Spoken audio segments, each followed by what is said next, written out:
Hello बच्चों, आपका मेरे चैनल शिक्षा घर में स्वागत है। आज हम यूपीपीसीएल TG2 का मॉडल पेपर नंबर 2 डिस्कस करेंगे। इस मॉडल पेपर में मैंने 50 ऑब्जेक्टिव क्वेश्चंस बताए हैं, जो कि मॉडल पेपर का पार्ट ए होगा। मॉडल पेपर का पार्ट बी 1-2 दिन में मैं अपलोड कर दूंगा। इन मॉडल पेपर को आप जो मॉडल पेपर मैं बना रहा हूँ इनको बड़े ध्यान से देखिए, क्योंकि यही मॉडल पेपर्स आप जो हैं कायदे से देख लेते हैं तो निश्चित तौर पे आप सफलता प्राप्त करेंगे। मैं मॉडल पेपर लगभग 20 मॉडल पेपर्स बनाऊंगा, और जो मॉडल पेपर्स 20 पढ़ लेगा तो उसका 100% सिलेक्शन तय है यूपीपीसीएल TG2। चलिए अगला क्वेश्चन देखते हैं। पहले स्टार्ट करते हैं। चलिए, समान लाउड स्पीकर की रेटिंग क्या होती है? 8 ओम, 1 ओम, 5 ओम और 7 ओम। तो बच्चों आंसर क्या होगा? 8 ओम होती है। चलिए अगला क्वेश्चन देखते हैं। वीडियो में बैंड फ्रिक्वेंसी क्या होती है? 0.4 मेगाहर्ट्ज, 10 मेगाहर्ट्ज, 100 मेगाहर्ट्ज, नन। तो बच्चों आंसर क्या होगा? 0.4 मेगाहर्ट्ज। चलिए अगला क्वेश्चन देखते हैं। राडार किसका संक्षिप्त रूप है? Radio detection and raising, radio active and raising, radio direction and raising. इनमें से कोई नहीं। तो बच्चों के आंसर का रेडियो डिटेक्शन एंड रेजिंग। चलिए अगला क्वेश्चन देखते हैं। निम्न में से शक्ति वितरण पद्धति अधिक विश्वसनीय है? Ring main system, tree system, radial system, tree and radial both system. तो बच्चों आंसर क्या होगा? Ring main system. चलिए अगला क्वेश्चन देखते हैं। आवासीय क्षेत्रों के लिए वितरक है 3 phase 4 wire, 3 phase 3 wire, single phase, double phase. तो बच्चों आंसर क्या होगा आवासीय के लिए? 3 फेज 4 वायर। चलिए अगला क्वेश्चन देखते हैं।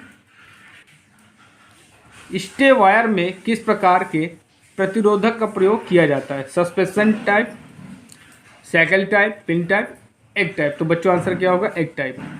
चलिए अगला क्वेश्चन देखते हैं।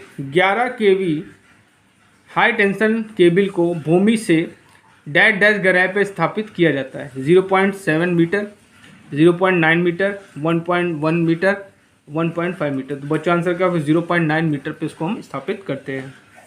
चलिए अगला क्वेश्चन देखते हैं।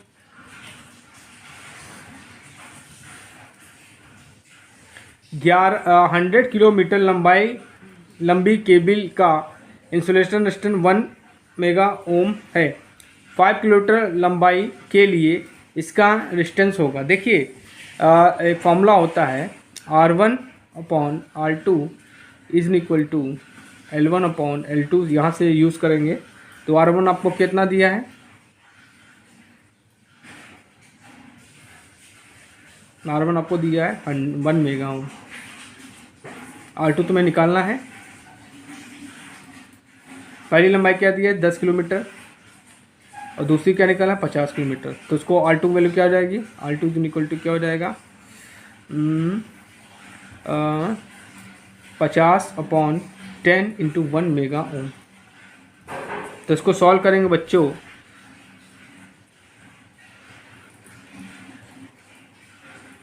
तो 5 इंटू 1 मेगा ओम। तो बच्चों इसका आंसर आएगा 0.2 मेगा ओम।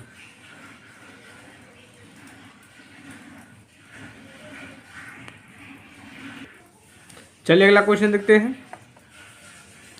केबल का सर्ज वोल्टेज लगभग होता है 1 ओम, 10 ओम, 25 ओम, 50 ओम। तो बच्चों आंसर क्या होगा? 50 ओम।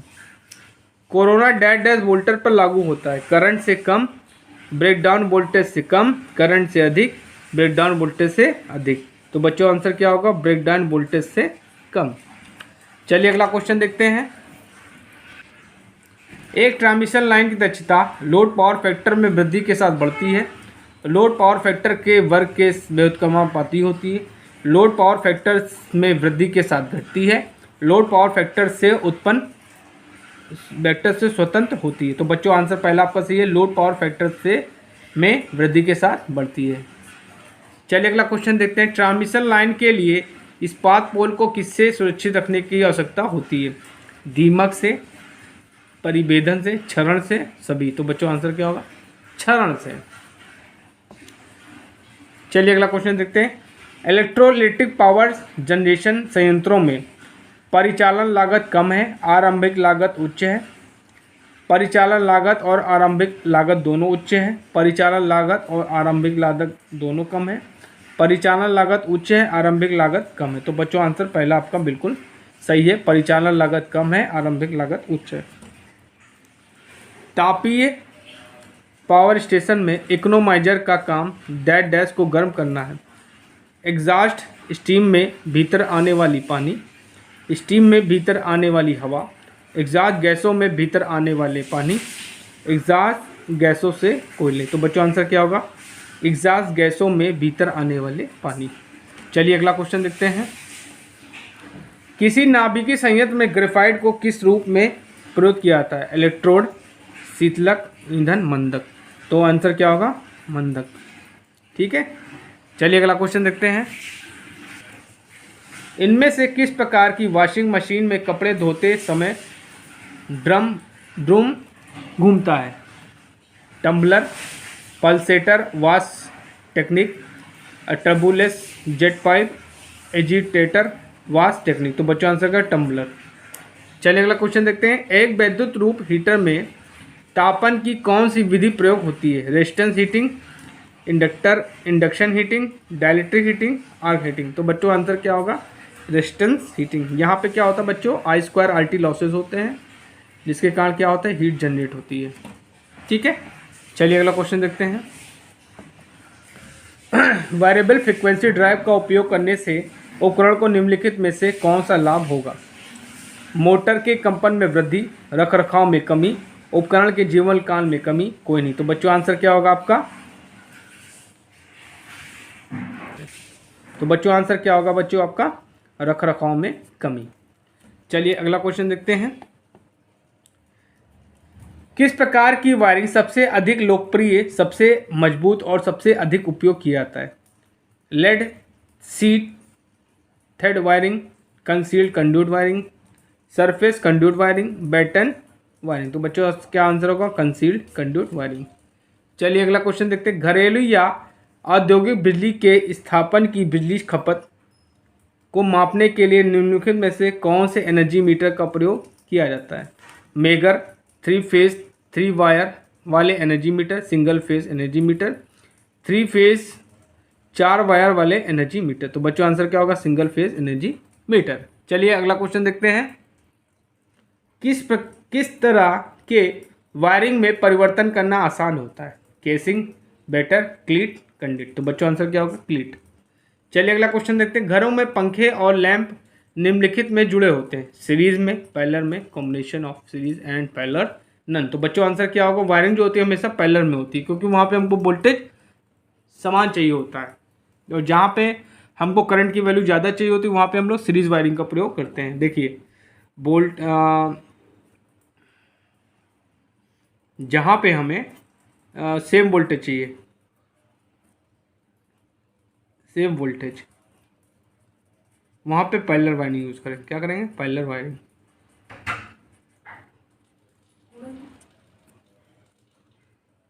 जहाँ पर हमको करंट ज़्यादा चाहिए, करंट, वहाँ पे हम सीरीज वायरिंग।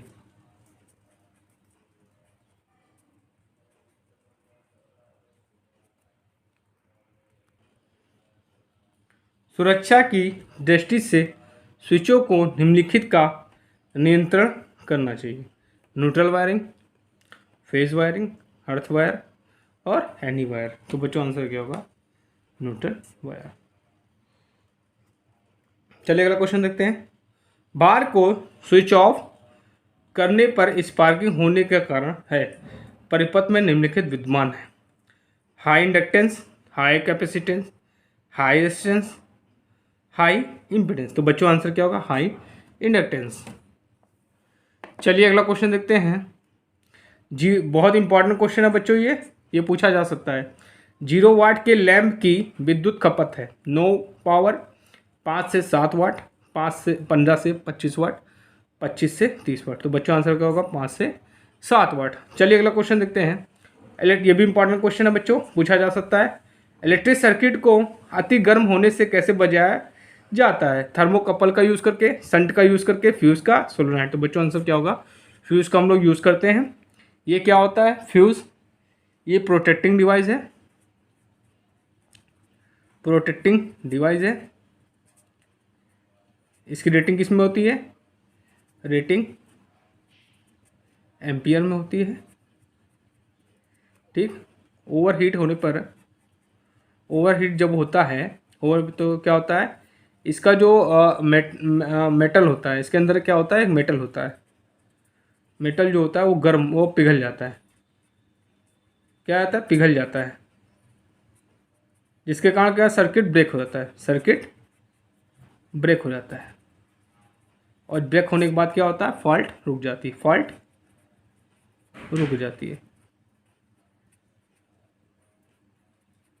ठीक है, चलिए अगला क्वेश्चन देखते हैं। लुमिनस फ्लक्स की यूनिट क्या है? साइमन, ल्यूमन, लुमिनस, दक्षता, लाइट विसरण। तो आंसर क्या होगा? ल्यूमन। चलिए अगला क्वेश्चन देखते हैं। अल्टरनेटर में डैम्पर वाइंडिंग का उपयोग करने का उद्देश्य निम्नलिखित में से कौन सा है? अल्टरनेटर की गति को बढ़ावा देना, हंटिंग प्रभाव को कम करना, आर्मेचर रिएक्शन इफेक्ट को कम करना, स्टार्टिंग टॉर्क प्रदान करना। तो बच्चों आंसर जो हम लोग डैम्पर वाइंडिंग यूज़ करते हैं वो हंटिंग को कम करने के लिए करते हैं। ठीक है, चलिए अगला क्वेश्चन देखते हैं। मशीन के दो निकटवर्ती ध्रुवों के केंद्रों के बीच की दूरी को डैश डैश कहा जाता है? Front pitch, pitch factor, pole pitch, coil pitch. तो बच्चों आंसर क्या होगा? Pole pitch. चलिए अगला क्वेश्चन देखते हैं। स्टेटर में खांचों की संख्या और ध्रुव संख्या का अनुपात कहलाता है? Front pitch, pitch factor, pole pitch, coil pitch. तो बच्चों आंसर क्या होगा? Pole pitch. चलिए अगला क्वेश्चन देखते हैं। वेव वाइंडिंग में डैश डैश होता है? ए बराबर पी, ए बराबर जेड, ए बराबर 4, ए बराबर 2। तो बच्चों आंसर क्या होगा? वेव वाइंडिंग में ए बराबर 2 होता है। अगर आपसे पूछा जाए लैब वाइंडिंग में क्या होता है? लैब वाइंडिंग में तो क्या होता है? जो कंडक्टर होते हैं वो पोल्स के बराबर होते हैं। ठीक है, चलिए अगला क्वेश्चन देखते हैं। निम्नलिखित में से कौन सा मेटल रेक्टिफायर कहलाता है? Silicon diode rectifier, gas tube diode, mica rectifier, all. तो बच्चों आंसर क्या होगा? Silicon diode rectifier. चलिए अगला क्वेश्चन देखते हैं। चलिए देखते हैं। जब इनपुट मशीन एसी है और आउटपुट मशीन डीसी है तो मशीन को क्या कहा जाता है? Direct synchronous converter, direct asynchronous converter, rotary inverter, electrolytic rectifier. तो बच्चों आंसर क्या होगा? Direct synchronous converter. चलिए अगला क्वेश्चन देखते हैं। सिंक्रोनस मोटर आमतौर पर निम्नलिखित पर प्रचलित होती है? प्रचलित होती है, एक ही बात है। Unity power factor, leading power factor, lagging power factor, depend on voltage. तो बच्चों आंसर क्या होगा? Leading power factor. जो बच्चों सिंक्रोनस मोटर होती है, सिंक्रोनस मोटर, इसका पावर फैक्टर लगभग 1 होता है। पावर फैक्टर क्या होता है? 1 होता है। इसका हम लोग प्रयोग क्या करते हैं? पावर फैक्टर इंप्रूवमेंट के लिए करते हैं। पावर फैक्टर इंप्रूवमेंट के लिए करते हैं। पावर फैक्टर इंप्रूवमेंट के लिए हम लोग करते हैं इसका प्रयोग। चलिए अगला क्वेश्चन देखते हैं। बहुत इंपॉर्टेंट क्वेश्चन है, ये भी इंपॉर्टेंट क्वेश्चन था जो मैंने पहले इसके बताया। तुल्यकालिक मोटर का वी कर्व निम्न के मध्य संबंध बताता है? फील्ड करंट और आर्मेचर, फील्ड करंट और पावर फैक्टर, फील्ड करंट और आर्मेचर करंट, आर्मेचर करंट और सप्लाई वोल्टेज, एक्साइटेशन करंट और बैक ईएमएफ। तो बच्चों आंसर जो होगा आपका ये होगा, जो आपकी फील्ड करंट थी, फील्ड आईएफ और आर्मेचर करंट के बीच में ये क्या कहता है? वी कर्व होता है। क्या होता है? वी कर्व रिप्रेजेंट करता है। ठीक है, और इसमें पावर फैक्टर भी लेते हैं बच्चों, इसमें पावर फैक्टर की भी वैल्यू लेते हैं। चलिए अगला क्वेश्चन देखते हैं। तुल्यकाली मोटर निम्नलिखित पर चलती है। AC supply, DC supply, AC और डीसी सप्लाई दोनों, थ्री फेस डीसी सप्लाई। तो बच्चों आंसर क्या होगा? एसी और डीसी दोनों पे जो होती है सिंक्रोनस मोटर चलती है, ऑपरेट होती है। चलिए अगला क्वेश्चन देखते हैं। किसी तुल्यकाली जनरेटर का वोल्टेज रेगुलेशन नेगेटिव हो सकता है जब मशीन हल्के लोड पर चलता है, लोड पावर फैक्टर लैगिंग होता है, लोड फैक्टर लीडिंग होता है, लोड फैक्टर यूनिटी होता है। तो बच्चों आंसर क्या होगा? लोड फैक्टर लीडिंग होता है। जो आपका क्या होता है, जो सिंक्रोनस मोटर होती है वो क्या होती है? लीडिंग पावर फैक्टर पे चलती है। चलिए अगला क्वेश्चन देखते हैं। उच्च टर्मिनल वोल्टेज प्राप्त करने के लिए आमतौर पर थ्री फेज अल्टरनेटर को कैसे कनेक्ट किया जाता है? Short circuited, open circuited, star connected, delta connected. देखिए आपको वोल्टेज ज़्यादा चाहिए, ठीक है, तो स्टार कनेक्शन में स्टार जो कनेक्शन होता है उसमें क्या होता है, जो लाइन वोल्टेज होता है √3 टाइम्स ऑफ वीपी होता है, ठीक है। तो वहाँ पे हमको वोल्टेज ज़्यादा चाहिए, तो वोल्टेज ज़्यादा जाने के लिए प्राप्त करने के लिए हम लोग स्टार कनेक्टेड करते हैं। और करंट ज़्यादा प्राप्त करने के लिए ज़्यादा क्या करते हैं? डेल्टा कनेक्शन करते हैं, डेल्टा कनेक्शन। चलिए अगला क्वेश्चन देखते हैं। अल्टरनेटर के क्षेत्र परिपथ की डैश प्रदायी होती है। An oscillating current, a direct current, and alternating current, a pulsating current. तो बच्चों आंसर क्या होगा? A direct current. एकल फेज प्रेरण मोटर के लिए प्रतिरोध split phase type starting motor में सहायक वाइंडिंग में निम्न में से क्या होता है? उच्च प्रतिरोध, निम्न प्रेरकी प्रतिघात, निम्न प्रतिरोध और उच्च प्रेरकी प्रतिघात, उच्च प्रतिरोध और उच्च प्रेरकी प्रतिघात, निम्न प्रतिरोध और निम्न प्रेरकी प्रतिघात। तो बच्चों आंसर क्या होगा? उच्च प्रतिरोध और निम्न प्रेरकी प्रतिघात। चलिए अगला क्वेश्चन देखते हैं। देख, यूनिवर्सल मोटर में बल आघूर्ण निम्न में से किसके समानुपाती होता है? आर्मेचर करंट के स्क्वायर के बराबर होता है, 1/, आर्मेचर करंट का स्क्वायर, आर्मेचर करंट, और 1/, आर्मेचर करंट। जो आपकी यूनिवर्सल मोटर होती है बच्चों, यूनिवर्सल मोटर वो क्या होती है? सीरीज मोटर की तरह होती है, डीसी सीरीज मोटर की तरह होती है। और डीसी सीरीज मोटर में क्या होता है? टार्क का जो रिलेशन होता है वो ऐसे होता है, T is directly proportional to armature current square. तो आपका क्या हो जाएगा? जो टार्क होगा क्या होगा? आर्मेचर करंट के स्क्वायर के डायरेक्टली प्रोपोर्शनल होगा। चलिए अगला क्वेश्चन देखते हैं। एक सिंगल फेज एसी मोटर को सेल्फ स्टार्टिंग बनाने के लिए डैश को मुख्य वाइंडिंग में जोड़ने की आवश्यकता होती है। डैम्पर वाइंडिंग आपकी कहाँ होती है? सिंक्रोनस मोटर में होती है।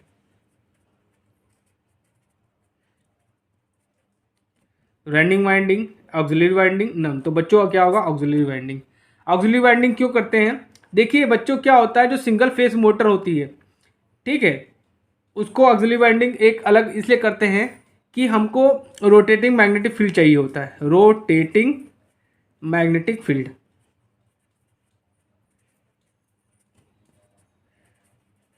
और रोटेटिंग मैग्नेटिक फील्ड की कंडीशन क्या होती है?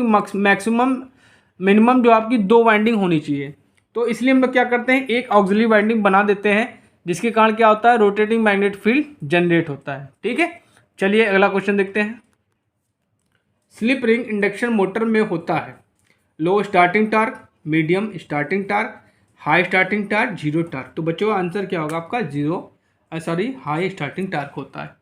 चलिए अगला क्वेश्चन देखते हैं। प्रेरण मोटर में ज़्यादा संख्या में ध्रुव हो तो lesser the speed, greater the speed, lesser the frequency, greater the frequency. तो बच्चों आंसर क्या होगा? लेसर द स्पीड, ठीक है। मतलब देखिए एक्चुअली क्या है कि NS is equal to 1/2F120 ये होता है। जो स्पीड होती है वो क्या होती है? 120F/T होती है। यहाँ से आप देख सकते हैं N is inversely proportional to poles, ठीक है। तो अगर जब पोल्स ज़्यादा होंगे तो स्पीड क्या होगी, कम हो जाएगी, और जब पोल्स कम होंगे तो स्पीड क्या होगी, ज़्यादा हो जाएगी। ठीक है, चलिए अगला क्वेश्चन देखते हैं। 3 फेज इंडक्शन मोटर में स्टार डेल्टा स्टार्टर मुख्यतः डैश डैश के लिए प्रयोग होता है। Reduce the starting speed, reduce the starting current, reduce the starting torque, none. तो बच्चों आंसर क्या होगा आपका, रिड्यूस स्टार्टिंग करंट। देखिए क्या होती है, जो इंडक्शन मोटर होती है उसमें स्टार्टिंग करंट स्टार्टिंग जो करंट होती है, स्टार्टिंग करंट वो क्या होती है, हाई होती है। ठीक है, अगर हाई होती है जिसके कारण क्या होता है, वाइंडिंग भी जल सकती है और फाउंडेशन को उखाड़ भी सकती है। इसलिए हम लोग क्या करते हैं, उस करंट को कंट्रोल करने के लिए हम लोग स्टार डेल्टा स्टार्टर का प्रयोग करते हैं। चलिए अगला क्वेश्चन देखते हैं। प्रेरण मोटर का स्टार्टर डैश डैश से बनाया जाता है। कॉपर, सिलिकॉन स्टील, कच्चे लोहे, एल्युमिनियम। तो बच्चों आंसर क्या होगा, सिलिकॉन स्टील।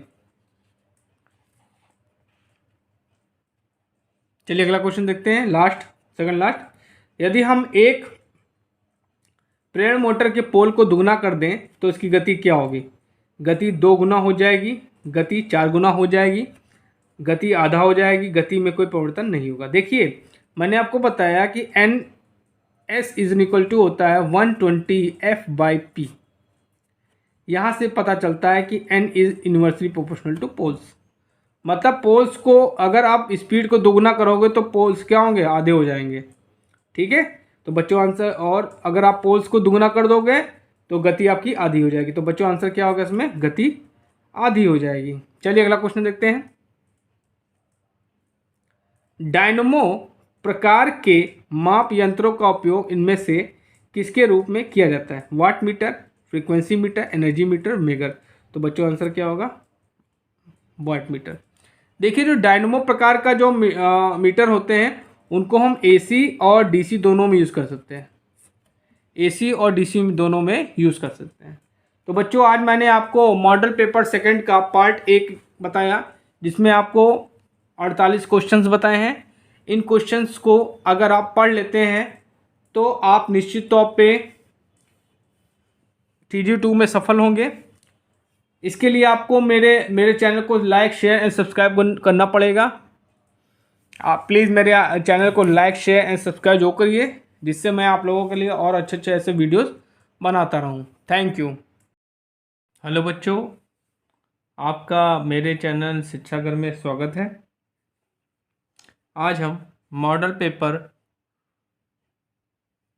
2 के पार्ट C के बारे में डिस्कस करेंगे। इससे पहले मैंने आपको TG2 का मॉडल पेपर 1 सॉल्व कराया था। चलिए स्टार्ट करते हैं। पहला क्वेश्चन है, चालक तार एवं पृथ्वी के बीच का विद्युत योजन प्रतिरोध कितना होता है, 1/500 गुणे पूर्ण भार धारा मेगा ओम में, 1/5000 इंटू पूर्ण भार धारा किलो ओम में, 50 परिपथ में बिंदुओं की संख्या मेगा ओम में, 1/50 इंटू परिपथ में बिंदुओं की संख्या। तो बच्चों आंसर आपका थर्ड बिल्कुल सही है। चलिए अगला क्वेश्चन देखते हैं। शक्ति कारक पावर फैक्टर होता है यथाशक्ति बराबर सापेक्ष शक्ति, यथार्थ शक्ति अपॉन सापेक्ष शक्ति, यथाशक्ति इंटू सापेक्ष शक्ति, सापेक्ष शक्ति इंटू यथाशक्ति। तो बच्चों आंसर क्या होगा, यथाशक्ति अपॉन सापेक्ष शक्ति। देखिए पावर फैक्टर को हम लोग रिप्रेजेंट करते हैं cos फाई, तो cos phi is equal to क्या होता है, R/Z, ये भी होता है। ठीक है, चलिए अगला क्वेश्चन देखते हैं।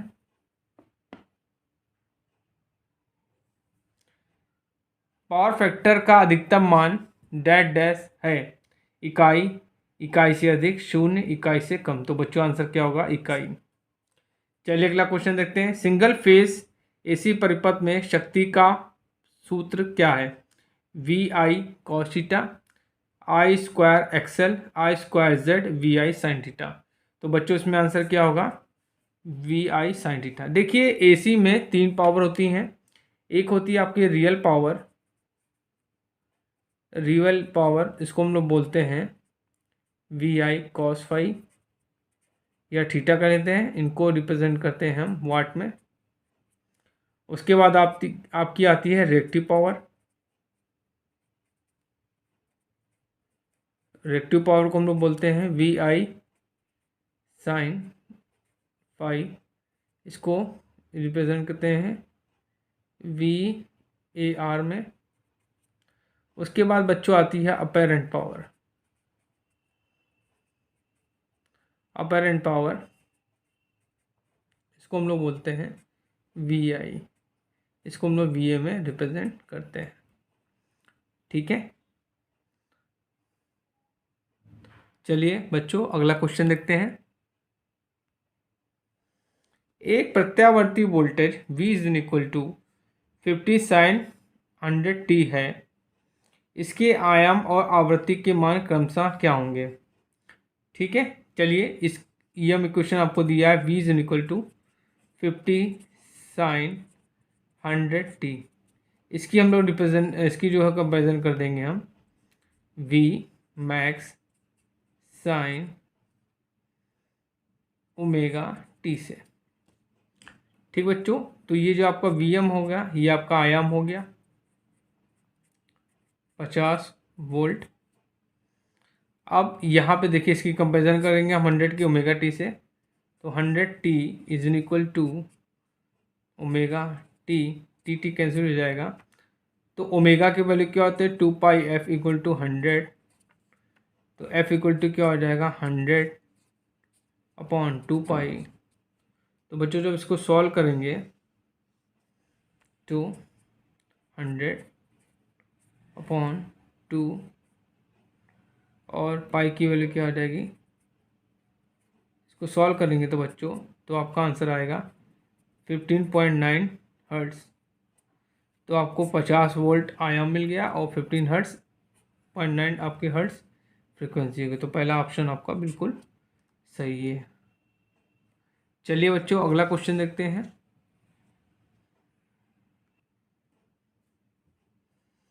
एक 3 फेज विद्युत आपूर्ति का सही फेज अनुक्रम क्या होगा। BBRY, RRYB, RBY, RYB। तो बच्चों सीक्वेंस क्या होगा आपका RYB। ठीक है, देखिए RYB का मतलब समझ लीजिए आप, R मतलब हो गया रेड, Y फॉर येलो और B फॉर ब्लू, और N फॉर न्यूट्रल होता है, ये ब्लैक कलर से यूज़ करते हैं। अगर आपसे ग्रीन पूछा जाए, न्यूट्रल अर्थ पॉइंट पूछा जाए अर्थ, ठीक है अर्थ, तो अर्थ होता है आपका ग्रीन से। और बच्चों ये भी क्वेश्चन पूछ सकता है कि जो 3 फेज होते हैं इनके बीच में डिफरेंस कितने डिग्री का होता है, तो 120 डिग्री का डिफरेंस होता है। चलिए अगला क्वेश्चन देखते हैं। भारत में सिंगल फेज घरेलू उपकरणों की वोल्टेज रेटिंग समानता डैश डैश की सीमा के अंतर्गत होती है। 150 से 175 वोल्ट 400 वोल्ट से 440 वोल्ट, 220 से 250 वोल्ट, 100 से 120। तो बच्चों आंसर आपका थर्ड सही है, 220 से 250 वोल्ट। चलिए अगला क्वेश्चन देखते हैं। RL श्रेणी परिपथ में शक्ति रेटिंग केवी रेटिंग क्या होती है। किलोवाट और केवीआर का अदिश योग, KW और KVR का अदिश अंतर, KW और KVR का सदिश योग, KW और KVA का गुणनफल। तो बच्चों आंसर क्या होगा आपका थर्ड बिल्कुल सही है, KW और KVR का सदिश योग। चलिए अगला क्वेश्चन देखते हैं। शुद्ध संधारित्र प्योर कैपेसिटर में विद्युत धारा कैसे प्रवाहित होती है। वोल्टेज तरंग से 45 डिग्री आगे होती है, वोल्टेज तरंग से 90 डिग्री आगे होती है, वोल्टेज तरंग से 45 डिग्री पीछे होती है, वोल्टेज तरंग से 90 डिग्री पीछे। तो बच्चों आंसर आपका सेकंड ऑप्शन बिल्कुल सही है, वोल्टेज तरंग से 90 डिग्री आगे चलती है। यहाँ पे आपकी जो करंट होगी वो आई आगे होगी, वोल्टेज आपका पीछे होगा, दोनों में 90 डिग्री का डिफरेंस होगा। और इस कंडीशन को बोलते हैं हम लोग लीडिंग कंडीशन। क्या बोलते हैं बच्चों? Leading condition. एक बच्चे आपसे एक क्वेश्चन और भी पूछ सकता है कि कैपेसिटर का हम लोग प्रयोग क्यों करते हैं? तो पावर फैक्टर इंप्रूवमेंट के लिए, पावर फैक्टर इंप्रूवमेंट के लिए।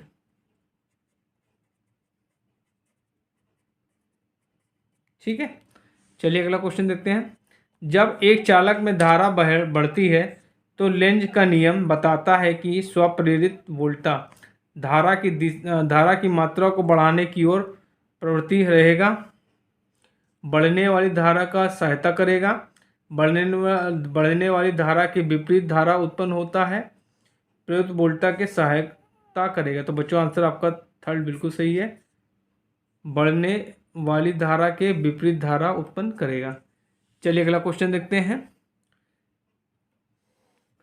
प्रेरित करंट विद्युत प्रवाह की दिशा ऐसी होती है कि यह हमेशा इसके कारण का विरोध करती है जिससे या किसमें बताया गया है। ठीक है, फैराडे के पहले नियम में, लेंज के नियम में, ओम के नियम में, फैराडे के नियम में, दूसरे नियम में। तो बच्चों आंसर क्या होगा? लेंज का नियम। लेंज का नियम जो है फैराडे का सेकंड लॉ का मॉडिफाई है। फैराडे सेकंड लॉ जो है उसका मॉडिफाई रूप है। ठीक है, फैराडे ने ईएमएफ की डायरेक्शन नहीं बताई थी, लेकिन लेंज ने क्या किया? सेकंड लॉ को मॉडिफाई करके ईएमएफ की डायरेक्शन को बताया। ठीक है, चलिए अगला क्वेश्चन देखते हैं। बहुत इंपॉर्टेंट क्वेश्चन है ये। टेस्ला या डैश डैश का एसआई इकाई है। फ्लक्स घनत्व, चुंबकीय वाहक बल, प्रतिष्ठंभ, चुंबकीय क्षेत्र, सामर्थ्य। तो बच्चों आंसर क्या होगी? ये फ्लक्स घनत्व का क्या होता है? मात्रक होता है। चलिए अगला क्वेश्चन देखते हैं। हवा की पूर्ण पारगम्यता डैश डैश है। 8.8454 into 10⁻⁻12 H/m, 4 pi into 10⁻⁻7 HM H/m, 4 pi into 10⁻⁻9 H/m, 8.854 into 10⁻⁻10। तो बच्चों आंसर आपका सेकंड बिल्कुल सही है। बच्चों मेरे द्वारा बनाए गए मॉडल पेपर को देखते चलिए, मेरे वीडियोस को शेयर करते चलिए, और मेरे चैनल को अगर आपने सब्सक्राइब नहीं किया है तो सब्सक्राइब कर लीजिए। मैं आप लोगों की TG2 की UPPCL एंड UPRVUNL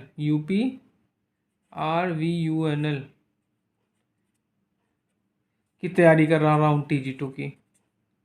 जो मेरे वीडियोस को देख लेगा निश्चित तौर पे वो सफलता प्राप्त करेगा। चलिए अगला क्वेश्चन देखते हैं।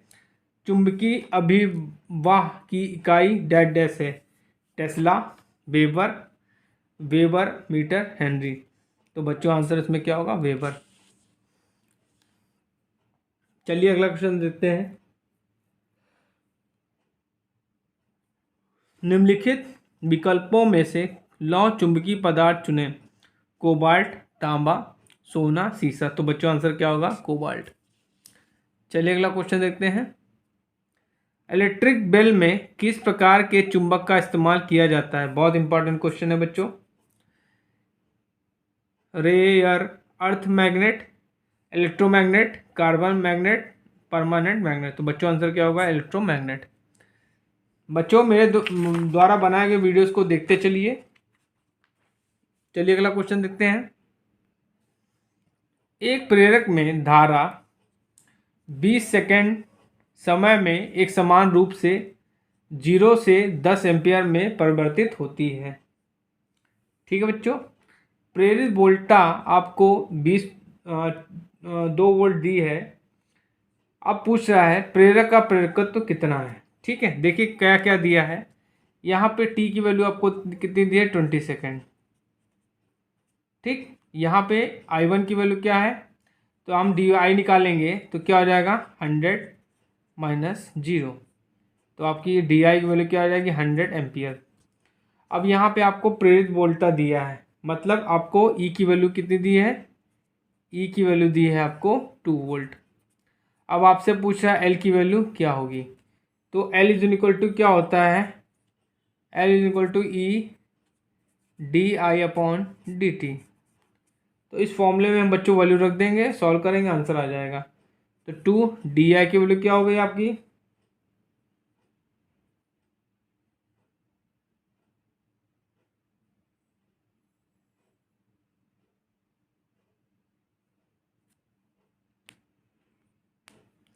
बच्चों थोड़ा मैंने फॉर्मूला गलत लिख दिया है। फॉर्मूला ये होता है L is equal to E D T upon D I. चलिए इसमें रख देंगे, ई की वैल्यू कितनी है 2, डी टी की वैल्यू कितनी दी है आपको, डी टी की वैल्यू आपको दी है 20, और डी आई की वैल्यू कितनी दी है आपको 10। इसको सॉल्व करेंगे तो आपका आ जाएगा 4 हेनरी। क्या आ जाएगा, 4 हेनरी। तो बच्चों आपका 4 हेनरी बिल्कुल सही है। चलिए अगला क्वेश्चन देखते हैं। चुंबकीय परिपथ में चुंबकीय फ्लक्स किसके द्वारा उत्पन्न होता है, प्रतिबाधा, तापमान, वोल्टेज और ईएमएफ, एमएमएफ। बच्चों आंसर क्या होगा, एमएमएफ। चलिए अगला क्वेश्चन देखते हैं, बहुत इंपॉर्टेंट है बच्चों ये। चुंबकशीलता की इकाई डैश डैश है, एचएम, H/m, वेबर पर मीटर और वेबर पर मीटर स्क्वायर। तो क्या हो गया, हेनरी पर मीटर। चलिए अगला क्वेश्चन देखते हैं।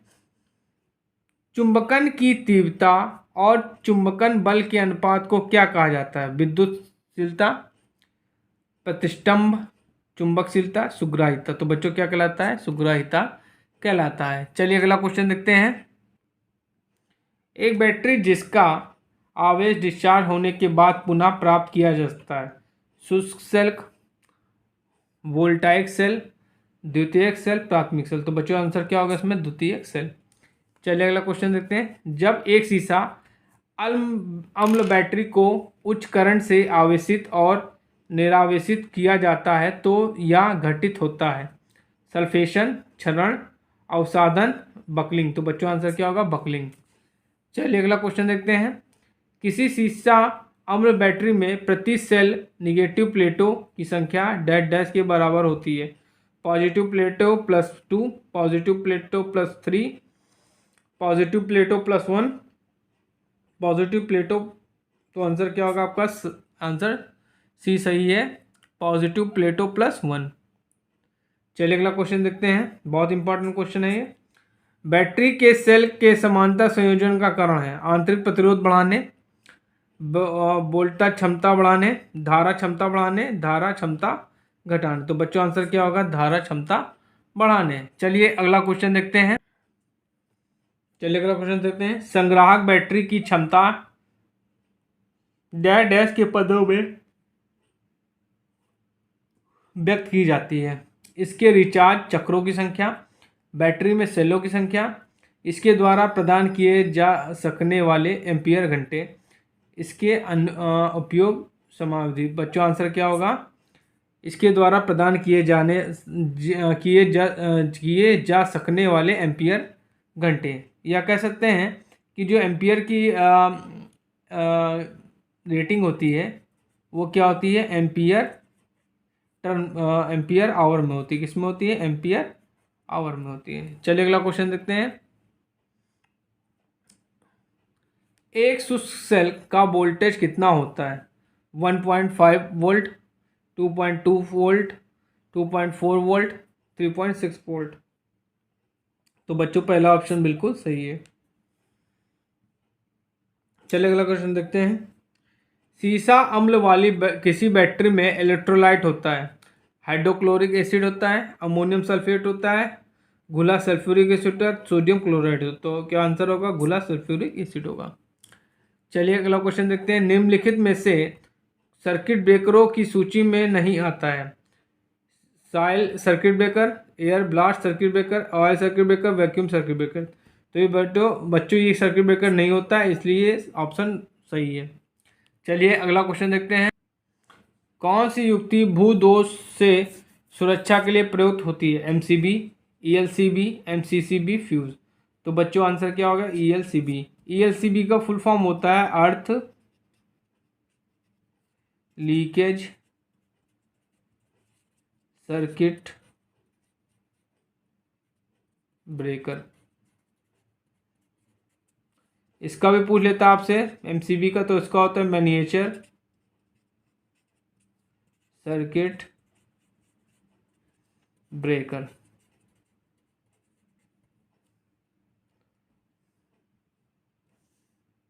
एमसीबी का फुल फॉर्म होता है बच्चों मोल्डेड केस सर्किट ब्रेकर। बच्चों ये आपको इन सब के फुल फॉर्म याद होना चाहिए, ठीक है। चलिए अगला क्वेश्चन देखते हैं। परिपथ वियोजक में लघुपथ संरक्षण डैश डैश द्वारा किया जाता है। आवृत्ति मोचन, तापीय मोचन, चुंबकीय मोचन, निम्न वोल्टा मोचन। तो बच्चों आंसर क्या होगा? तापीय मोचन। चलिए अगला क्वेश्चन देखते हैं। आरसीबी का प्रयोग आमतौर पर किसकी सुरक्षा के लिए किया जाता है? अति धारा, अति वोल्टा, अति शक्ति, अर्थ लीकेज धारा। तो आंसर क्या होगा? अर्थ लीकेज करंट के लिए यूज हम लोग करते हैं। चलिए अगला क्वेश्चन देखिए, पूछ लिया, बहुत इंपॉर्टेंट है ये। एमसीसीबी का पूरा नाम क्या है? Metal case circuit breaker, moulded case circuit breaker, miniature case circuit breaker, mobile case circuit breaker. तो बच्चों आंसर आपका सेकंड सही है। चलिए अगला क्वेश्चन देखते हैं। डैश डैश कहता है कि प्रत्येक बंद परिपथ में वोल्टेज ड्रॉप का योग लगाए गए टर्मिनल वोल्टेज के बराबर होता है। जूल का नियम, लेंज का नियम, ओम का नियम, किरचॉफ का दूसरा नियम। तो बच्चों आंसर क्या होगा? किरचॉफ का दूसरा नियम। किरचॉफ का दूसरा नियम क्या कहता है? Sigma E plus sigma I R is equal to 0। और जो आपका पहला नियम होता है वो क्या, ये क्या कहलाता है? ये आपका वोल्टेज लॉ कहलाता है, वोल्टेज लॉ, या कह सकते हैं केवीएल कहलाता है, किरचॉफ वोल्टेज लॉ। ये क्या होता है बच्चों? ये ऊर्जा संरक्षण पर आधारित है, ऊर्जा संरक्षण पर आधारित है। और जो आपका पहला नियम है sigma I is equal to 0, ये क्या होता है? आवेश संरक्षण पर आधारित है, आवेश संरक्षण पर आधारित है। चलिए अगला क्वेश्चन देखते हैं। संधारित्र की इकाई डैश डैश होती है। Ampere, farad, Henry, volt. तो बच्चों आंसर क्या होगा? फैरेड। एम्पियर जो होती है ये होती है आपकी करंट की होती है। फैरेड जो हो गया आपकी कैपेसिटर की हो। हेनरी हो गई आपकी इंडक्टर की। और वोल्ट हो गई आपकी ईएमएफ की। और वोल्टेज। चलिए अगला क्वेश्चन देखते हैं। बहुत ही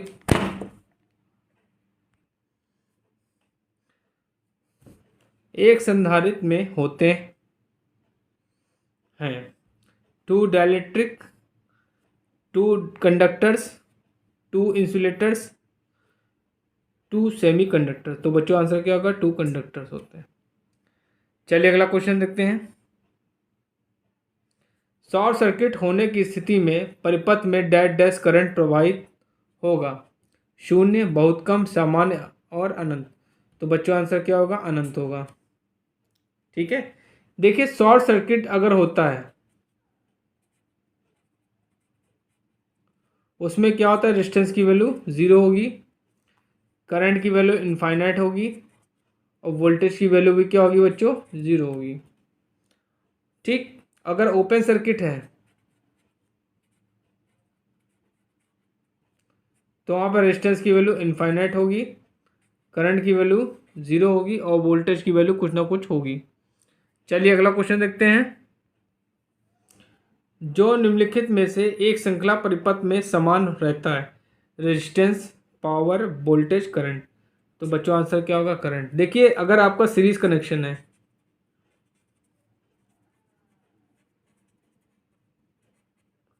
तो वहाँ करंट क्या होगी? सेम होगी, और वोल्टेज क्या होगा? डिफर होगा। अगर पैरेलल कनेक्शन की बात हो रही है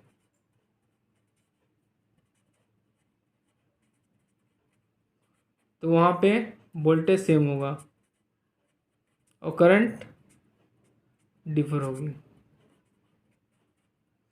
चलिए अगला क्वेश्चन देखते हैं। तारों के जोड़ को स्थायी प्रकृति देने की प्रक्रिया को डैश डैश कहा जाता है। Soldering, oxidation, free electron, unsoldering. तो बच्चों आंसर क्या होगा? सोल्डरिंग। चलिए अगला क्वेश्चन देखते हैं। टिन का गलनांक बिंदु है 502 degree Celsius, 396 degree Celsius, 416 degree Celsius, 232 degree Celsius. तो 232 डिग्री सेल्सियस बिल्कुल सही आंसर है। चलिए अगला क्वेश्चन देखते हैं। किसी चालक का प्रतिरोध बढ़ता है जब उसकी लंबाई बढ़ा दी जाए, उसकी लंबाई और कटाव क्षेत्रफल बढ़ा दिया जाए, उसका कटाव क्षेत्रफल बढ़ा दिया जाए, उसकी लंबाई घटा दी जाए। तो बच्चों आंसर क्या होगा? जो रेजिस्टेंस होता है वो क्या होता है? वो जो रेजिस्टेंस होता है वो एल के डायरेक्टली प्रोपोर्शनल होता है और क्रॉस सेक्शन एरिया के इन्वर्सली प्रोपोर्शनल होता है। तो अगर हम लंबाई को बढ़ा देंगे तो वो रेजिस्टेंस भी क्या होगा? अपने आप बढ़ जाएगा। चलिए अगला क्वेश्चन देखते हैं। हैलोन, सीटी या सीटीसी प्रकार के अग्निशामक का डैश डैश को बुझाने के लिए प्रयोग किया जाता है। बच्चों ये क्वेश्चन आपका यूपीपीसीएल TG2 में आया हुआ है। तरल सामग्री में लगने वाली आग, बिजली से लगने वाली आग, ठोस सामग्री में लगने वाली आग, पेट्रोलियम पदार्थों की गैस से लगने वाली आग। तो बच्चों आंसर क्या होगा? सेकंड ऑप्शन बिल्कुल सही है। चलिए अगला क्वेश्चन देखते हैं। विद्युत आग में किस प्रकार के अग्निशामक यंत्र का प्रयोग किया जाता है? सोडा एसिड पानी वाले, ये भी आपका TG2 में क्वेश्चन आया है 2015 और 16 में। सोडा एसिड पानी वाले, फोम वाले, हैलोजन या CTC वाले, पाउडर वाले। तो बच्चों आंसर क्या होगा? जो आपकी बिजली से आग लगती है वहाँ पे हम हैलोन या CTC टाइप के अग्निशामक यंत्र का प्रयोग करते हैं। चलिए अगला क्वेश्चन देखते हैं। डैश डैश का उपयोग ठोकने, सुविधा करने और बंकन कान करने के लिए किया जाता है। बॉल पिन हथौड़े, क्रॉस पिन हथौड़े, लकड़ी के हथौड़े, क्लॉ हथौड़े। तो बच्चों आंसर क्या होगा? बॉल पिन हथौड़े। चलिए अगला क्वेश्चन देखते हैं। रेती में प्रयुक्त होने वाली सामग्री है, बहुत इंपॉर्टेंट क्वेश्चन है बच्चों। रेती में प्रयुक्त होने वाली सामग्री है कच्चा लोहा, हाई कार्बन स्टील, नरम इस्पात। तो बच्चों आंसर क्या होगा? High carbon steel. चलिए अगला क्वेश्चन देखते हैं। संकीर्ण जगहों में काम करने के लिए किस प्रकार के प्लायर का उपयोग किया जाता है? साइड कटिंग प्लायर, गोल नोकदार प्लायर, जोड़ प्लायर, लंबे नोकदार प्लायर। तो बच्चों आंसर क्या होगा? लॉन्ग नोज प्लायर का प्रयोग हम लोग करते हैं।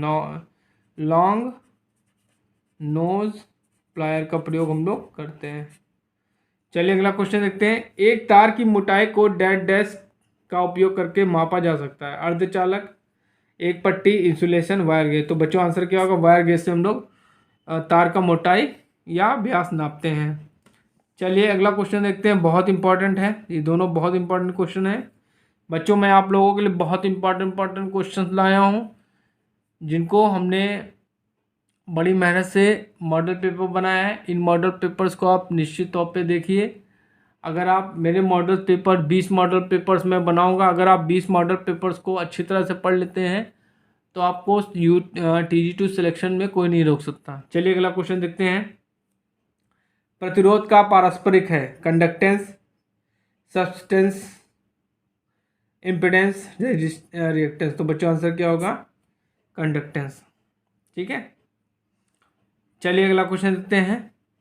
एक BOT इकाई निम्नलिखित में से किसके बराबर होती है? 746 वाट घंटा, 1000 वाट घंटा, 1500 वाट घंटा, 1200 वाट घंटा। तो बच्चों आंसर क्या होगा? 1000 वाट घंटा। चलिए अगला क्वेश्चन देखते हैं। ओम के नियम अनुसार धारा वोल्टेज के अनुपातिक होती है। वोल्टेज प्रतिरोध का तापमान निरंतर होना चाहिए। वोल्टेज निरंतर रहता है और करंट बदलता रहता है। तो बच्चों आंसर आपका सेकंड सही है, प्रतिरोध का तापमान निरंतर होना चाहिए। चलिए अगला क्वेश्चन देखते हैं। लास्ट क्वेश्चन पूछ रहा है 1000 वाट 220 वोल्ट विद्युत तापक का प्रतिरोध है। तो देखिए प्रतिरोध बराबर क्या होता है?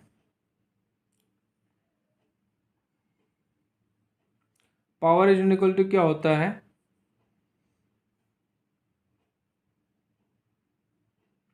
V²/R होता है, V²/R होता है। यहाँ पे वैल्यू हम रखेंगे, तो हमको रेजिस्टेंस की वैल्यू निकालनी, तो रेजिस्टेंस इक्वल टू हो जाएगा V²/P हो जाएगा। V की वैल्यू आपको कितनी दी है, 220 × 220, और पावर की वैल्यू कितनी दी है, 1000। तो इसको सॉल्व करेंगे तो बच्चों आंसर आएगा 48.4 ओम। तो बच्चों आंसर आपका थर्ड बिल्कुल सही है। तो बच्चों आज मैंने आपको मॉडल पेपर नंबर 2 के का पार्ट सी भी बता दिया है। तो बच्चों मैंने आपको मॉडल पेपर नंबर 2 के 150 क्वेश्चंस मैं 3 पार्ट्स में बता चुका हूँ। आप मेरे बनाए गए दोनों मॉडल पेपर्स को देखिए। मॉडल पेपर 1 जो कि वो ABC पार्ट में बनाया गया है। मॉडल पेपर नंबर 2 को भी मैंने ABC पार्ट में बनाया है। अगर आप इन वीडियोस को देखते हैं, लगातार देखते हैं, तैयारी कर रहे हैं, तो निश्चित तौर पे आप सफलता प्राप्त करेंगे। और प्लीज़ मेरे चैनल को लाइक, शेयर एंड सब्सक्राइब जरूर करिए, जिससे मैं आप लोगों के लिए इसी तरह अच्छे अच्छे वीडियोस बनाता रहूं। Thank you. चलिए अगला क्वेश्चन देखते हैं। यांत्रिक डिस्ककारी है स्क्विरल केज रोटर वाइंडिंग का रोटर, डीसी उत्तेजित समुन्नत ध्रुव rotor winding, slip ring, commutator और ब्रश। तो बच्चों आंसर क्या होगा, कम्यूटेटर और ब्रश। ठीक है, ओके। चलिए अगला क्वेश्चन देखते हैं। एक डीसी मशीन में भिन्नात्मक पिच कुंडली डैश डैश प्रयोग की जाती है। कूलिंग को बढ़ाने के लिए, ताप हानि को कम करने के लिए, उत्पन्न ईएमएफ को बढ़ाने के लिए, स्पार्किंग को कम करने के लिए। तो बच्चों आंसर क्या होगा, स्पार्किंग को कम करने के लिए। चलिए अगला क्वेश्चन देखते हैं। किसी मोटर को एक जनरेटर के रूप में कार्य करने के लिए उसमें क्या होना चाहिए। बहुत इंपॉर्टेंट क्वेश्चन है बच्चों ये। चलिए अगला क्वेश्चन देखते हैं। इसी में देखते हैं, ऑप्शन देखते हैं। रोटर को इसके स्टेटर की अतुल्यकालिक गति से अधिक तेज गति से घूर्णन करना चाहिए। रोटर को इसके स्टेटर की तुल्यकालिक गति से अधिक तेज गति से घूर्णन करना चाहिए। रोटर को दक्षिणावर्त दिशा में अत्यधिक तेजी से घूर्णित होना चाहिए। रोटर को वामावर्त दिशा में अत्यधिक तेजी से घूर्णित होना चाहिए। तो बच्चों आंसर आपका ये सही है। रोटर को इसके स्टेटर की तुल्यकालिक गति से अधिक तेज गति से घूमना चाहिए। चलिए अगला क्वेश्चन देखते हैं। आर्मेचर प्रतिक्रिया आर्मेचर विद्युत धारा द्वारा डैश डैश पर निर्माण किए गए चुंबकीय क्षेत्र का एक प्रभाव है। क्षेत्र flux, armature core, poles, field coil. तो बच्चों आंसर क्या होगा, फील्ड क्या होता है, क्षेत्र फ्लक्स। एक्चुअली क्या होता है आर्मेचर रिएक्शन, क्या होती है बच्चों ये भी जान लीजिए आप लोग मोटा मोटा क्या होता है armature reaction.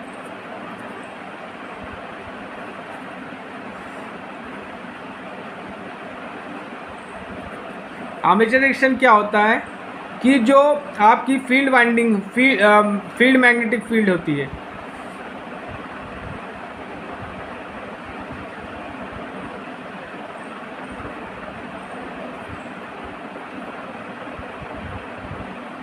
Field magnetic field जो होती है वो क्या करती है, आर्मेचर मैग्नेटिक फील्ड पे अपना आर्मेचर मैग्नेटिक फील्ड पे इफेक्ट डालती है। आर्मेचर मैग्नेटिक फील्ड पे इफेक्ट डालती है।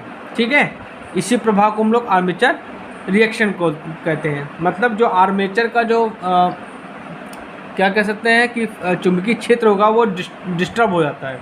किसके कारण, फील्ड मैग्नेटिक चुंबकीय क्षेत्र के कारण। ठीक है, इसी को हम लोग क्या बोलते हैं, आर्मेचर रिएक्शन। चलिए अगला क्वेश्चन देखते हैं। आर्मेचर कोर क्या प्रदान करता है, चुंबकीय फ्लक्स में धारिता पैदा करता है। नहीं, ये नहीं हो सकता। चुंबकीय फ्लक्स का इंडक्टेंस करता है, ये भी नहीं हो सकता। चुंबकीय फ्लक्स में रिलक्टेंस करता है। चुंबकीय फ्लक्स में प्रतिरोध पैदा करता है, ये भी नहीं सही है। ये आपका ऑप्शन सही है। क्या कहता है, चुंबकीय फ्लक्स में रिलेक्टेंस करता है। ठीक है, चलिए अगला क्वेश्चन देखते हैं। इंपॉर्टेंट क्वेश्चन है ये। डिस्ट धारा मशीन के दिक परिवर्तन कम्यूटेटर खंड से बने होते हैं। स्टेनलेस स्टील, कठोर कसिड, हार्ड ड्रॉन तांबा, कार्बन, पीतल। तो बच्चों आंसर क्या है? कठोर कर्षित तांबा। चलिए अगला क्वेश्चन देखते हैं।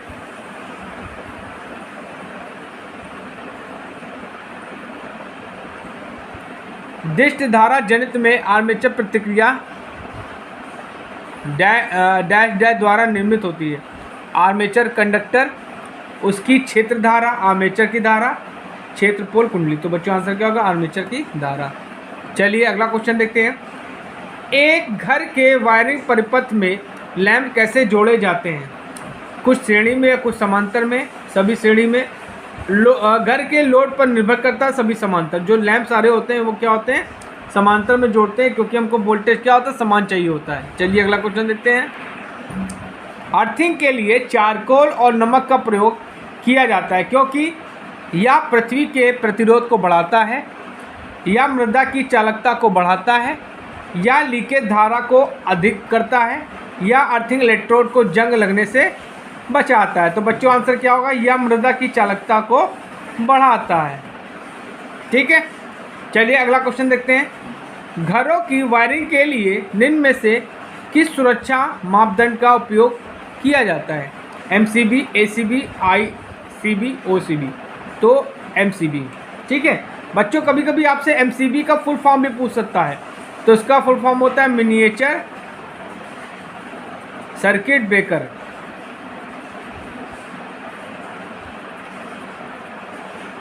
चलिए अगला क्वेश्चन देखते हैं। दी गई सत्यता सारणी निरूपित करती है। देखिए ये दो इनपुट दिए आपको, A और B। ये आउटपुट दे दिया Y। अब आपसे पूछ जाए अगर 0 0 इनपुट होगा तो 1 मिल रहा है, 0 1 होगा तो 1 मिलेगा, 0 1 होगा और 0 होगा तो 0 1 मिलेगा, और 1 1 होगा तो आपको 0 मिलेगा। तो बच्चों आपसे पूछा ये कौन सा गेट है? NAND gate, NOR gate, non gate, XOR gate. तो बच्चों आंसर क्या होगा? नैंड गेट होगा ये। ठीक है बच्चों, चलिए अगला क्वेश्चन देखते हैं। बुलियन बीज गणित y बराबर AB का मतलब होता है y बराबर है A तथा B के गुणनफल के। ठीक है, y बराबर है A तथा B के, y बराबर नहीं है A तथा B के, y बराबर नहीं है A तथा योग के। तो बच्चों आंसर क्या होगा? आंसर पहला बिल्कुल सही है। चलिए अगला क्वेश्चन देखते हैं। डिजिटल प्रणाली में 1 बाइट बराबर बिट्स होते हैं, 1 2 8 6। तो बच्चों आंसर क्या होगा? 8। चलिए अगला क्वेश्चन देखते हैं।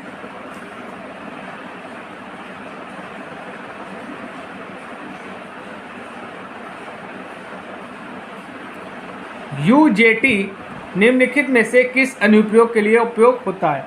शोधन, शॉर्ट टूथ, वेवफॉर्म जनरेशन, क्षीणन, प्रवर्धन। तो बच्चों आंसर क्या होगा? सेकंड ऑप्शन बिल्कुल सही है। चलिए अगला क्वेश्चन देखते हैं। SCR में होते हैं 3 PN junction, 2 PN junction, 1 PN junction, कोई PN जंक्शन नहीं। तो बच्चों आंसर क्या होगा? 3 PN जंक्शन होते हैं। चलिए अगला क्वेश्चन देखते हैं। निम्न में से कौन सा 3 टर्मिनल एक ध्रुवीय ठोस स्थिति उपकरण है? SCR, MOSFET, UJT, FET. तो बच्चों आंसर क्या होगा? फेट। चलिए अगला क्वेश्चन देखते हैं। डायोड जिसमें ब्रेकडाउन वोल्टेज का समान डायोड की तुलना में कम रखा जाता है उसे डैश डैश के रूप में जाना जाता है। PN डायोड, जीनर डायोड, सुरंग डायोड, LED डायोड। तो बच्चों आंसर क्या होगा? Zener diode. देखिए जो जीनर डायोड होता है, जीनर डायोड क्या करता है? रिवर्स बायस में कंडक्ट करता है, रिवर्स बायस में। और बाकी जो डायोड होते हैं वो क्या होते हैं? फॉरवर्ड बायस में काम करते हैं।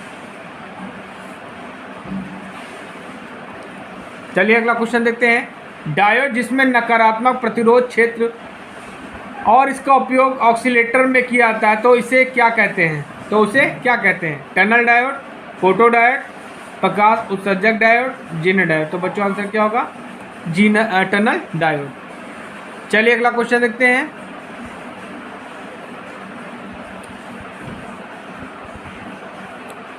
ब्रिज रेक्टिफायर या सेतु डिस्टगारी में कितने डायोड की आवश्यकता होती है? 2, 4, 5, 6। तो बच्चों आंसर क्या होगा? 4। ठीक है। और जो आपका ब्रिज रेक्टिफायर होता है बच्चों, इसकी एफिशिएंसी सबसे अच्छी होती है। जो ब्रिज रेक्टिफायर होता है इसकी एफिशिएंसी सबसे अच्छी होती है। चलिए अगला क्वेश्चन देखते हैं। जर्मेनियम व सिलिकॉन के संयोजी बंधन में डैश डैश इलेक्ट्रॉन होते हैं? 3, 5, 4 और इनमें से कोई नहीं। तो बच्चों आंसर क्या होगा? 4। ठीक है। इनकी बाहरी कक्षा में कितने इलेक्ट्रॉन होते हैं? बाहरी कक्षा में 4 इलेक्ट्रॉन होते हैं। चलिए अगला क्वेश्चन देखते हैं। विद्युत शक्ति परिपथों में डायोड मुख्यतः किस रूप में प्रयुक्त होते हैं? डिस्टकारी जिसको बोलते हैं रेक्टिफायर, धारा निराकारक, धारा रोक स्विच, उपयोग सभी। तो बच्चों आंसर क्या होगा? धारा रोक स्विच। चलिए अगला क्वेश्चन देखते हैं। किसी डायोड का फॉरवर्ड प्रतिरोध क्या होता है? बहुत इंपॉर्टेंट क्वेश्चन है ये। अनंत, शून्य, बहुत कम तो और बहुत उच्च। तो बच्चों आंसर क्या होगा? बहुत कम। चलिए अगला क्वेश्चन देखते हैं। परम शून्य तापक्रम पर अर्धचालक की चालकता होती है? 0, अनंत, बढ़ जाती है, इनमें से कोई नहीं। तो क्या होगी? 0। चलिए अगला क्वेश्चन देखते हैं। जीना डायोड तब तक कार्य करेगा जब तक इसे निम्नलिखित चालन में रखा जाता है? अग्र चालन, निष्क्रिय चालन, पश्च चालन, उनमें से सभी। तो क्या होगा? पश्च चालन।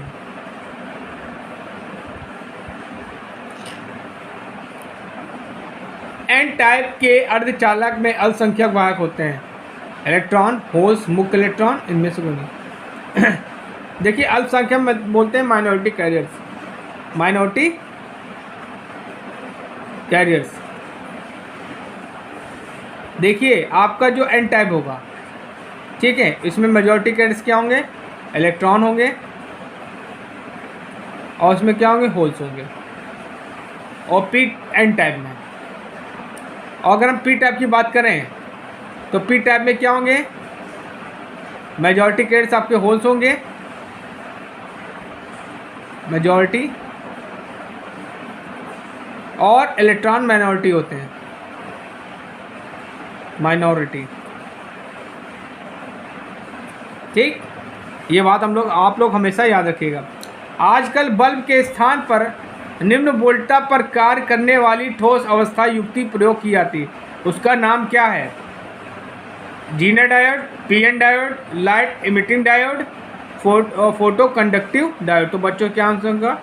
लाइट इमिटिंग डायोड, मतलब एलईडी, लाइट इमिटिंग डायोड। चलिए अगला क्वेश्चन देखते हैं।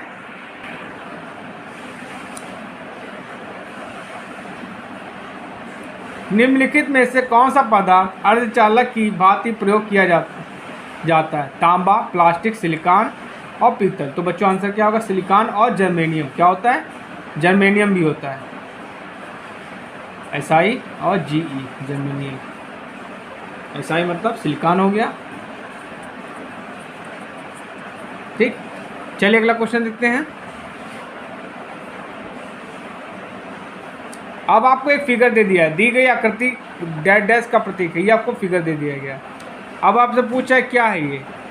सोलर सेल है, फोटो डायोड है, जीना डायोड है, LED है। तो बच्चों आंसर क्या होगा? ये सोलर सेल है।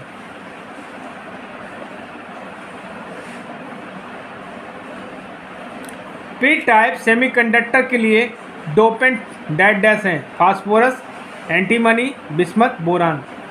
डोपेंट मतलब कि इसमें जो डोपिंग जिससे हम करते हैं वो किससे करेंगे? तो बोरान से करेंगे। ठीक है, चलिए अगला क्वेश्चन देखते हैं। डायोड के क्षरण धारा के संबंध में निम्नलिखित में से क्या सही है? तापमान के साथ वृद्धि होती है, अल्प पास वाहकों द्वारा उत्पन्न होती है, रिवर डायोड में होती है, सभी। तो बच्चों इसमें आंसर क्या होगा? सभी। चलिए अगला क्वेश्चन देखते हैं बच्चों। चलिए देखते हैं बच्चों, ये क्वेश्चन बहुत इंपॉर्टेंट है। अर्धकारी अर्ध तरंग दृष्टिकारी का दृष्टिकरण क्षमता डैश होती है। 40.6%, 60%, 200%, 90%। तो आंसर क्या होगा? 40.6%। चलिए बच्चों, मेरे वीडियोस को आप देखिए, लाइक करिए, शेयर करिए और मेरे चैनल को जरूर सब्सक्राइब करिए। चलिए अगला क्वेश्चन देखते हैं। फिल्टर उपयोग किया जाता है कन्वर्ट करने के लिए एक स्थिर अवस्था वाले डीसी सिग्नल को कंपन वाले डीसी सिग्नल में, एक कंपन वाले डीसी सिग्नल को स्थिर अवस्था वाले डीसी सिग्नल में, एसी सिग्नल को एक समान दिशा के सिग्नल में, एक समान दिशा के सिग्नल को एसी सिग्नल में। तो बच्चों आंसर क्या होगा आपका? सेकंड सही है, एक कंपन वाले डीसी सिग्नल को स्थिर अवस्था में डीसी सिग्नल में। चलिए अगला क्वेश्चन देखते हैं। लेपित कैथोड का उपयोग किसमें किया जाता है? निम्न power tube, medium power tube, high power tube, medium and high power tube. तो बच्चों आंसर क्या होगा? निम्न power tube, low power tube. तो बच्चों आज मैंने आपको मॉडल पेपर सेकंड का पार्ट बी बताया है।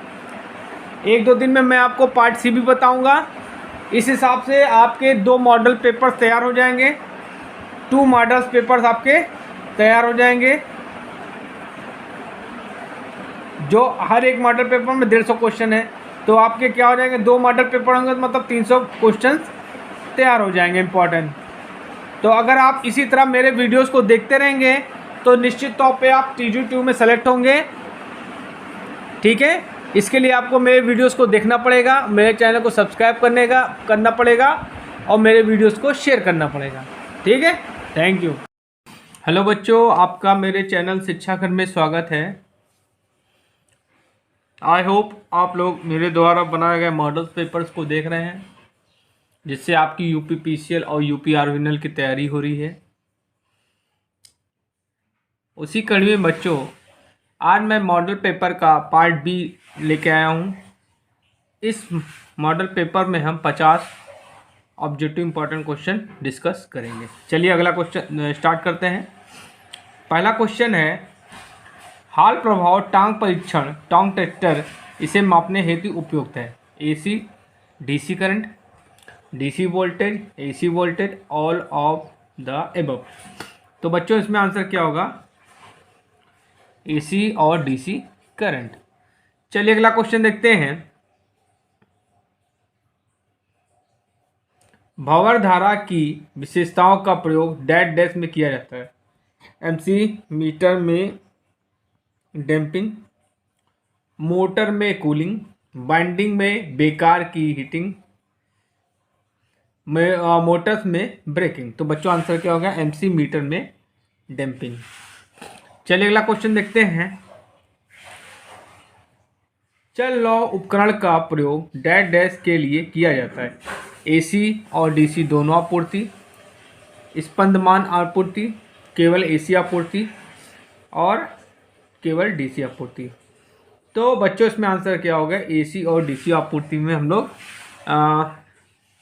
चल लौ उपकरण का प्रयोग करते हैं। चलिए अगला क्वेश्चन देखते हैं। विद्युत उपकरण की डैश मापने के लिए मेगर का उपयोग किया जाता है? बच्चों बहुत इंपॉर्टेंट क्वेश्चन है। ठीक है, क्या है ऑप्शन? शक्ति दर, कुंडलन धारा, धारिता, संपर्क प्रतिरोध, विद्युत रोधन।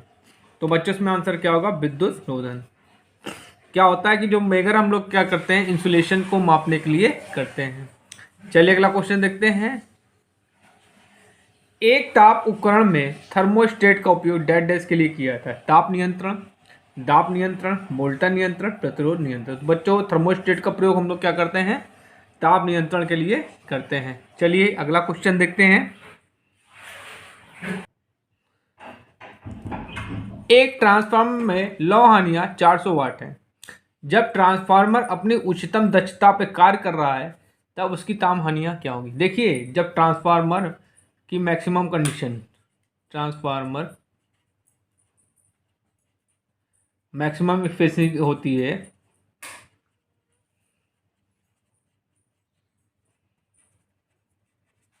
तो क्या होता है, आयरन लॉस कॉपर लॉस के बराबर होता है। तो यहाँ पे आपको क्या दिया है, आयरन लॉस कितना दिया है 400, तो कॉपर लॉस भी क्या होंगी बच्चों 400 वाट ही होंगी। तो बच्चों आंसर क्या आपका 400 वाट बिल्कुल सही है। चलिए अगला क्वेश्चन देखते हैं। किसी ट्रांसफार्मर के डीसी सप्लाई के जुड़े होने पर क्या होता है, प्राइमरी वाइंडिंग जल जाएगी, प्राइमरी और सेकेंडरी वाइंडिंग जल जाएंगी, ट्रांसफार्मर समान तौर पर काम करेगा, सेकेंडरी वाइंडिंग जल जाएगी। तो बच्चों क्या होगा, प्राइमरी वाइंडिंग जल जाएगी। क्यों जल जाएगी, क्योंकि इसमें हमको अल्टरनेटिव फ्लक्स नहीं मिलेगा, ठीक है, और डीसी सप्लाई में फ्लक्स होता ही नहीं है। चलिए अगला क्वेश्चन देखते हैं। किसी सेल टाइप ट्रांसफार्मर में कुल कितने चुंबकीय पथ होते हैं, 2, 4, 3, 5। तो बच्चों आंसर क्या उसमें होगा, 2 पथ होते हैं। चलिए अगला क्वेश्चन देखते हैं। उस ट्रांसफार्मर को क्या कहा जाता है जिसमें आउटपुट वोल्टेज इसके इनपुट वोल्टेज से अधिक होता है, short circuited transformer, step down transformer, open circuited transformer, step up transformer. तो बच्चों क्या होगा, स्टेप अप। स्टेप अप कब होता है बच्चों, स्टेप अप जब N2 की वैल्यू क्या होती है, N1 से बड़ी होती है। और स्टेप डाउन क्या होता है, स्टेप डाउन जब N1 की वैल्यू बड़ी होती है N2 से। ये बच्चों आपको याद रखना है। चलिए अगला क्वेश्चन देखते हैं। ट्रांसफार्मर में सिलिका जेल ब्रीदर का उपयोग डैश के लिए किया जाता है, नमी का अवशोषण रोकने, आग को रोकने, तापमान को रोकने, उपयोग सभी। तो बच्चों हम सिलिका जेल यूज जो करते हैं ये क्या होता है, नमी को रोकने के लिए किया जाता है, ठीक है। ये कहाँ होता है, ब्रीदर में होता है। कहाँ होता है ये, ब्रीदर में होता है, ठीक, ये ब्रीदर में होता है। जब ये जब ताज़ा होता है ये, तो उसका कलर क्या होता है, नीला होता है, नीला या सफ़ेद, मतलब नमी सोखने के पहले। और नमी सोखने के बाद ये क्या होता है, गुलाबी हो जाता है, गुलाबी मतलब पिंक कलर का हो जाता है, ठीक है बच्चों। चलिए अगला क्वेश्चन देखते हैं। 4 बिंदु प्रवर्तक कौन सी सुविधा प्रदान करने के लिए प्रयोग किए जाते हैं, घूर्णन की दिशा को व्युत्क्रमित करने के लिए, मोटर को अभिभारित करने के लिए, मोटर की दक्षता बढ़ाने के लिए, क्षेत्र नियामक द्वारा विस्तृत परास पर गति नियंत्रण के लिए। तो बच्चों आंसर क्या होगा, चौथा ऑप्शन बिल्कुल सही है, क्षेत्र नियामक द्वारा विस्तृत परास पर गति नियंत्रण के लिए। चलिए अगला क्वेश्चन देखते हैं। एक दिष्ट धारा मोटर में एक दिशिक बलागुण डैश की सहायता से उत्पादित किया जाता है, ब्रश और दिक्परिवर्तक, सिरा प्लेट और दिक्परिवर्तक। बच्चा आंसर क्या होगा, ब्रश और दिक्परिवर्तक। चलिए अगला क्वेश्चन देखते हैं। भार बढ़ने पर दिष्ट धारा शंट मोटर की गति डैश स्थिर बनी रहती है, थोड़ी कम हो जाती है, अनुपातिक रूप में बढ़ती है, थोड़ी सी बढ़ जाती है। तो बच्चों क्या होती है, थोड़ी सी कम हो जाती है। चलिए अगला क्वेश्चन देखते हैं। दिष्ट धारा मोटर का 60 बलागुण आर्मेचर बलागुण से डैश हानि के कारण कम होता है, तांबा, लोहा, घूर्णन, यांत्रिक। तो बच्चों क्या आंसर होगा, घूर्णन। चलिए अगला क्वेश्चन देखते हैं बच्चों। छोटी मशीनों के लिए डिस्ट धारा मशीन का योग बना हुआ होता है, कास्ट आयरन का, कोमल स्टील का, कास्ट स्टील का, रोल्ड स्टील का। तो बच्चों आंसर क्या होगा, कास्ट आयरन। देखिए छोटी मशीन के लिए ये कास्ट आयरन का बना होता है, और बड़ी मशीनों के लिए ये कास्ट स्टील का बना होता है, कास्ट स्टील। ठीक है बच्चों, चलिए अगला क्वेश्चन देखते हैं। जब डीसी मोटर की चाल को बढ़ाते हैं तो बैक ईएमएफ बढ़ता है तथा धारा घटती है। ठीक है, बैक ईएमएफ घटता है और धारा बढ़ती है। बैक ईएमएफ तथा धारा दोनों बढ़ती है, बैक ईएमएफ और धारा दोनों घटते हैं। ठीक है, तो बच्चों पहला ऑप्शन सही होगा, बैक ईएमएफ बढ़ेगा और धारा घटती है। चलिए अगला क्वेश्चन देखते हैं। डिस्ट धारा जनित्र में कम विनियक कम्यूटेटर का काम क्या है? चुंबकीय क्षेत्र की शक्ति को बढ़ाना, एसी को डीसी में परिवर्तित करना, धारा एकत्रित करना, चिंगारियाँ कम करना। जो बच्चों कम्यूटेटर होता है, कम्यूटेटर क्या करता है? एसी को डीसी में कन्वर्ट करता है, एसी को डीसी में कन्वर्ट करता है और डीसी को एसी में कन्वर्ट करता है। ये आपका जनरेटर में करता है और ये आपका मोटर में करता है। ठीक है, तो बच्चों पहला सेकंड ऑप्शन बिल्कुल सही है। यहाँ जनरेटर का पूछ रहा है तो एसी को डीसी में कन्वर्ट करेगा, अगर मोटर पूछता है तो डीसी को एसी में कन्वर्ट करता। चलिए अगला क्वेश्चन देखते हैं। डीसी जनरेटर के मामले में अधिकतम दक्षता के लिए शर्त है परिवर्तनीय हानि इज इन इक्वल टू 1/, नियत हानि, परिवर्ती हानि इक्वल टू नियत हानि, परिवर्ती हानि is in equal to 2 times नियत हानि, परिवर्ती हानि इक्वल टू नियत हानि। देखिए पहले आप लोग जान लिए नियत हानि होती क्या है। नियत हानि को बोलते हैं हम लोग, नियत जो हानि होती है वो होती है आयरन लॉस। क्या होती है? Iron loss. आयरन लॉसेस को हम लोग नियत हानि बोलते हैं। ठीक है, और जो वेरिएबल हानि मतलब परिवर्ती हानि जो होती है उसको बोलते हैं हम लोग कॉपर लॉसेस। क्या बोलते हैं? Copper losses. तो अब डीसी जनरेटर की मैक्सिमम इफिशिएंसी कब होगी? जब आयरन लॉस सेज क्या होंगे? कॉपर और लॉसेस के बराबर होंगे। तो बच्चों आंसर आपका सेकंड बिल्कुल सही है। चलिए अगला क्वेश्चन देखते हैं। डीसी मशीन में निम्नलिखित में से किस प्रकार की बाइंडिंग का प्रयोग किया जाता है? ठीक है, केवल लैप बाइंडिंग, केवल तरंग बाइंडिंग, लैप बाइंडिंग और तरंग बाइंडिंग दोनों सेकेंडरी बाइंडिंग। तो बच्चों आंसर क्या होगा? Lap binding. देखिए लैप बाइंडिंग भी यूज हम लोग करते हैं और वेव बाइंडिंग भी यूज करते हैं। लैप बाइंडिंग में क्या होता है? लैप बाइंडिंग में A बराबर P होता है और वेव बाइंडिंग में क्या होता है? A बराबर 2 होता है। ठीक है, चलिए अगला क्वेश्चन देखते हैं।